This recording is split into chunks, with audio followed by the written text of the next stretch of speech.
சாப்பாட்டு அரிசி, சீரக சம்பா, பிரியாணி அரிசி எதாக இருந்தாலும் உடனடியாக செய்யலாம். முட்டை சாதம் வீட்டில் வெள்ளை சாதம் இருந்தாலே போதும், வடித்த சாதம் இருந்தாலே போதும், டக்குன்னு பண்ணலாம். முட்டை சாதம் ஒரு எண்ணெய் சட்டி எடுத்துக்கலாம், எண்ணெய் சேர்த்துக்கலாம், வெங்காயம் சேர்த்துக்கலாம், வெங்காயம் ஒரு பாதி தக்காளி போட்டுக்கலாம். 2 பேர் சாப்பிட்ற அளவுக்கு இது கரெக்டாக இருக்கும். வெங்காயம், பச்சை மிளகா, கருவேப்பிலை, தக்காளி, 1/4 டீஸ்பூன் இஞ்சி பூண்டு பேஸ்ட்டு, ஒரு பாதி தக்காளி எல்லாம் போட்டு நல்லா வதக்கிக்கலாம்.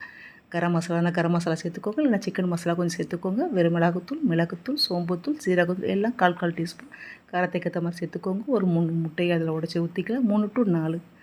அதை நல்லா கலந்துக்கலாம். தேவையான அளவு உப்பு சேர்த்துக்கலாம், கொஞ்சம் மஞ்சள் பொடி சேர்த்துக்கலாம். நல்லா போட்டு கலந்து விட்டுக்கலாம். உதிரியாக ஆற வச்ச சாதம் போட்டு நல்லா கிளறினோம்னா உடனடியாக ஒரு முட்டை சாதம் தயார். கொத்தமல்லி தூவி அழகாக பரிமாறி சுட சுட சாப்பிட்டோம்னா வறுவலோட முட்டை ஆம்லெட்டு சாப்பிட்டு பாருங்கள். செம்மையாக சூப்பராக அட்டகாசமாக இருக்கும்.